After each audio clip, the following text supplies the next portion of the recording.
Assalamualaikum warahmatullahi wabarakatuh.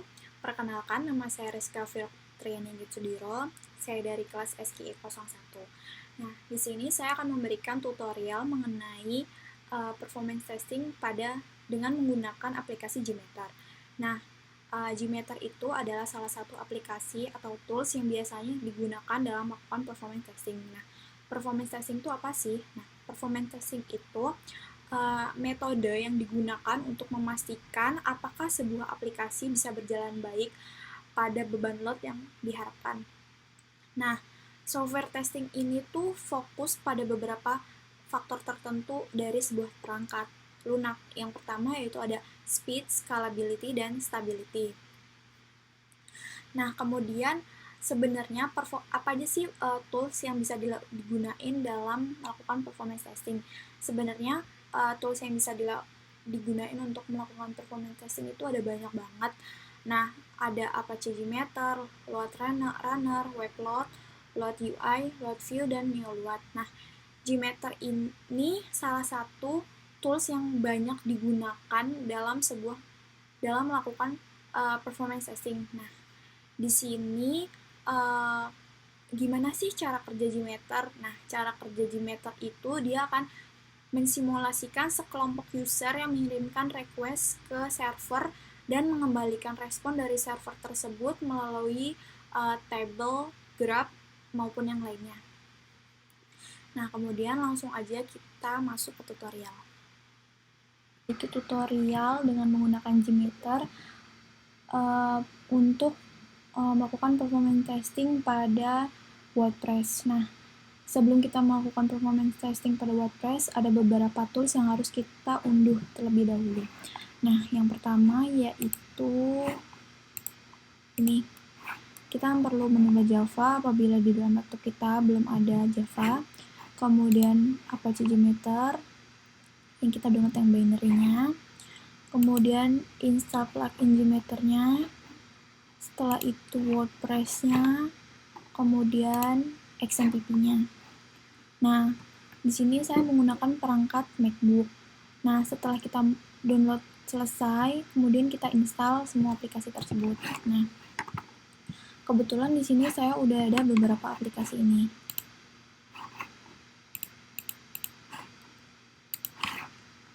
Nah, tadi udah kita download.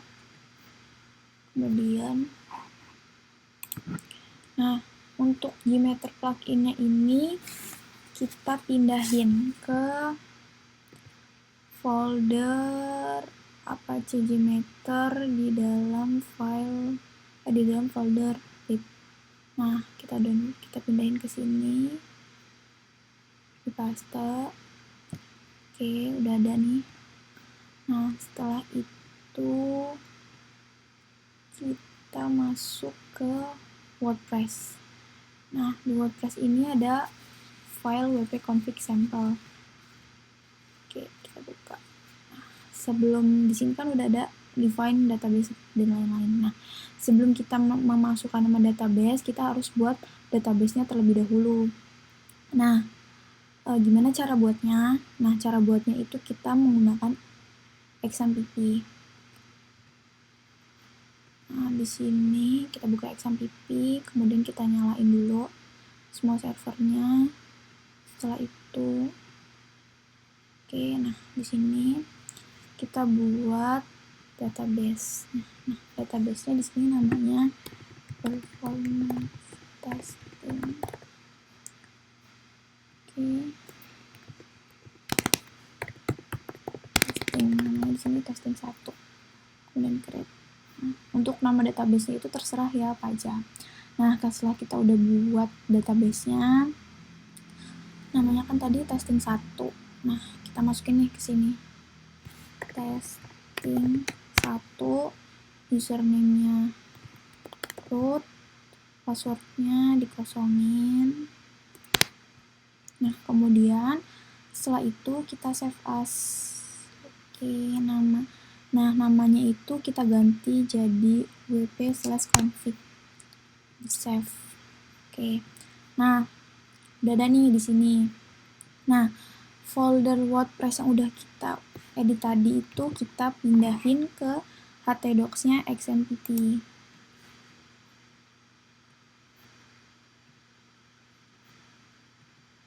Oke, kita paste di sini. Nah, setelah udah selesai, kita masuk ke localhost-nya ya.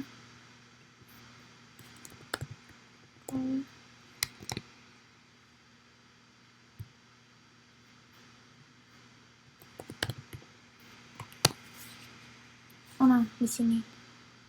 Nah, ini kita isi di sini judulnya apa? Performance testing, kemudian username. Nah, untuk username ini bisa kita isi admin, password,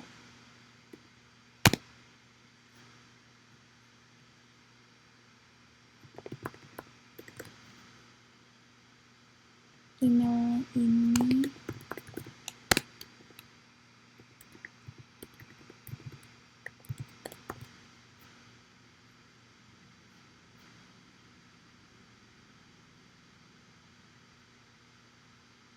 nah untuk username dan password jangan sampai lupa.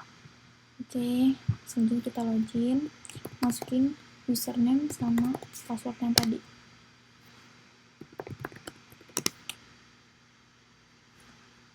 Nah, di sini udah. Kemudian kita buat page baru.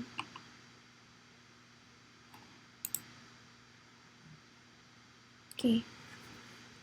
Nah, di sini kita isi nih.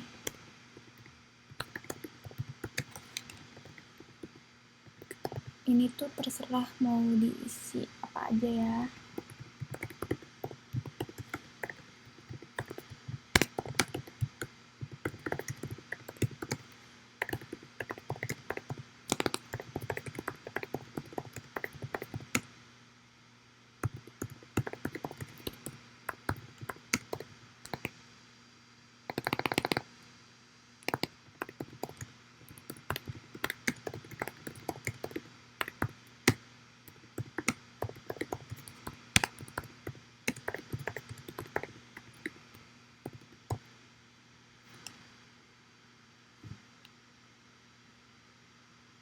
Nah, kemudian kita bisa nambah gambar.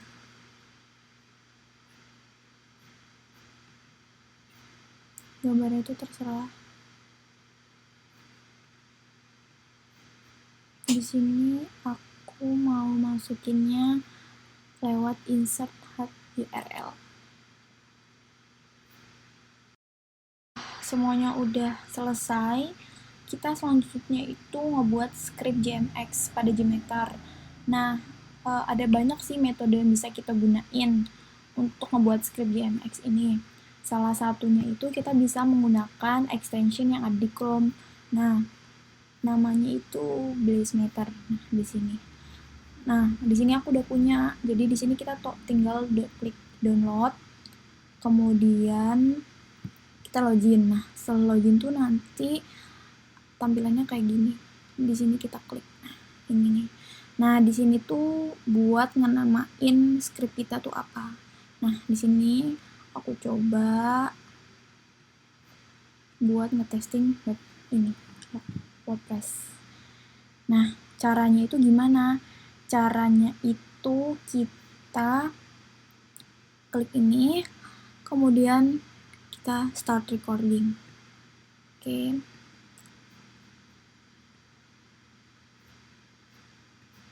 Kemudian kita tes aja mana yang mau kita buka. Gitu. Nah, kalau misalnya udah selesai, ini sih bisa banyak ya, kita bisa ngelakuin aja apa aja yang mau kita tes gitu. Nah, kalau misalnya kita udah selesai, kita download scriptnya. Nah, cara downloadnya itu gimana sih? Kita klik yang ini, stop recording. Kemudian kita klik edit Gmeter script. Nah, di sini habis itu kita download GMX. Oke. Nah, langkah selanjutnya kita buka terminal. Nah, di sini aku mau ngebuka aplikasi Gmeter aku pakai terminal. Nah, caranya tuh gini. Kita buka dulu foldernya. Terus kita ketikin shgmeter.sf buat buka aplikasi Gmeter. Oke. Ditunggu. Nah, kalau misalnya aplikasinya udah kebuka nih, kayak gini, kita tuh untuk memantau secara real time gimana performa CPU monitor kita itu, kita pakai activity monitor.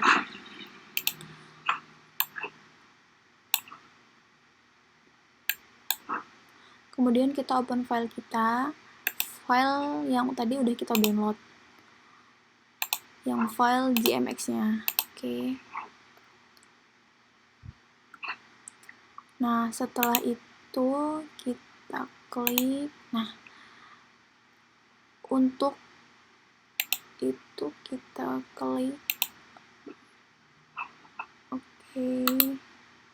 Nah, kita di sini add si listener untuk ngelihat hasil performance testing kita. Caranya kayak gini.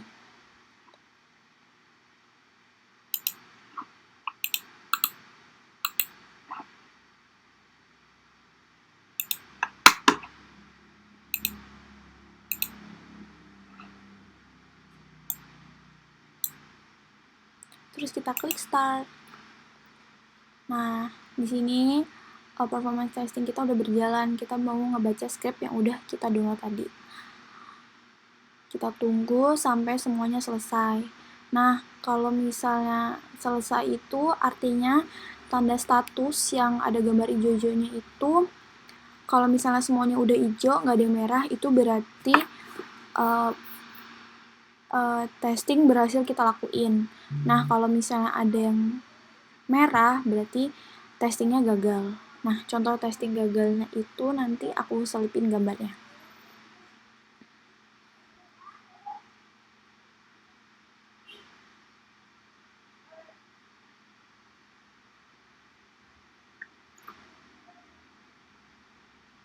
Nah, kalau udah hijau kayak gini semua, berarti tesnya berhasil dilakuin.